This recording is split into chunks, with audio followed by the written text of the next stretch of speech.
Sorry. Hi everyone, it's me Latoya from She Essence. I am here to do Tip Tuesday, and today's tip is on the flower marigold.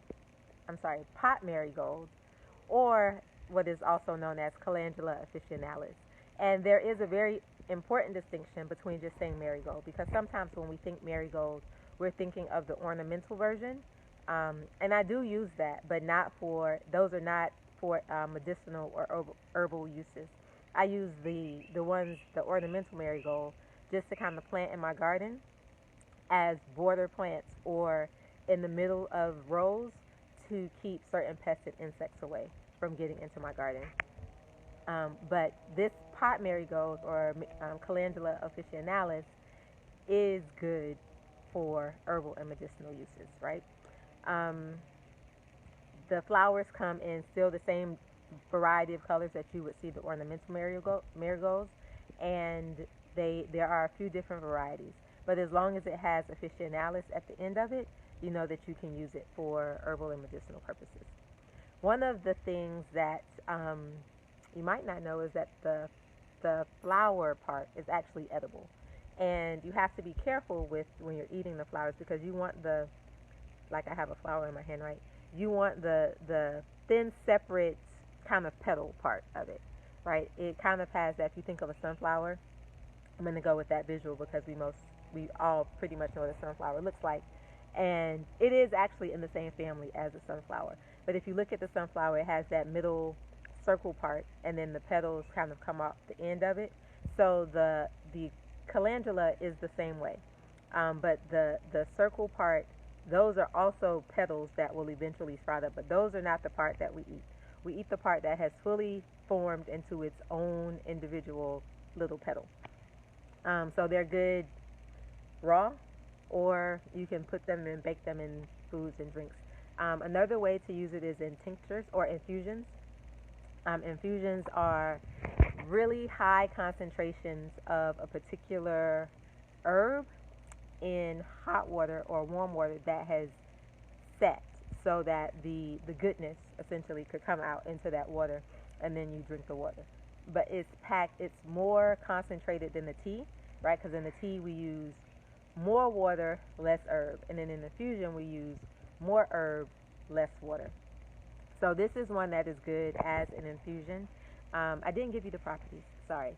So calendula is antifungal, antibacterial, antispasmodic, anti-inflammatory. That's a big one. Anti-inflammatory. Um, I'm sure I'll think of some more. If I think of it, I'll call it back out. And I typically like to use it in an oil mixture or a salve. And so, actually, how I got to pick the calendula today, was based on last week's kind of task or assignment to go deep, right? So I picked calendula because on my schedule for this week was to begin to go ahead and make my calendula infused oil. And I typically make a few versions of that oil using different base that I use as the base for a bunch of different products that I use throughout the season and the year, and mix with different herbs.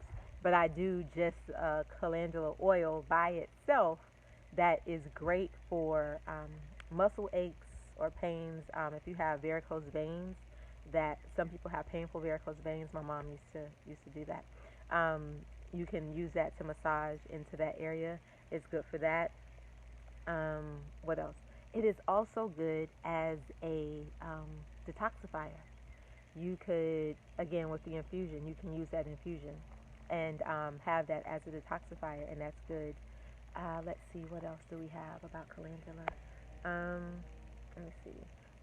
Sunburn, right? But that goes back to pretty much any skin irritation. If you think of something that's like happening with your skin, you can think calendula.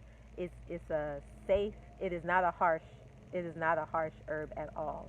Um, so it's good for kids. It is not good to use if you're pregnant. One of the things I did not mention is that calendula can be used for women during their menstrual cycles, and so it is used to bring on the menses. So if you are pregnant, calendula is not something that you should take.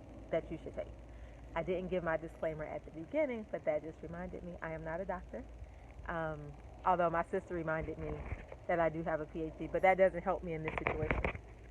So I am not a medical doctor. So do not take what I say as Bible. I am simply giving you information that will hopefully spark something in your own curiosity that will kind of invigorate you to go research it or study it a little bit further. There is so much that I could say about calendula. I love it. I have some growing in the garden. I would show it to you, but I think the rabbits, maybe something has a field day with the different flowers and stuff that pops up in our yard. So right now it is a bunch of the green and not necessarily any of the flowers. So that doesn't do anyone any good at this point. Um, let's see. My last tip, you can use it as a gargle if you have a sore throat. Um, so that's all I have for today. If you are not our friend on Facebook, find us. We are Chi Essence, CHI. We have a Facebook group and a business page. I'm also on Instagram. It's Chi Essence _1. So like us, follow us, share the video, and see you next Tuesday. Bye.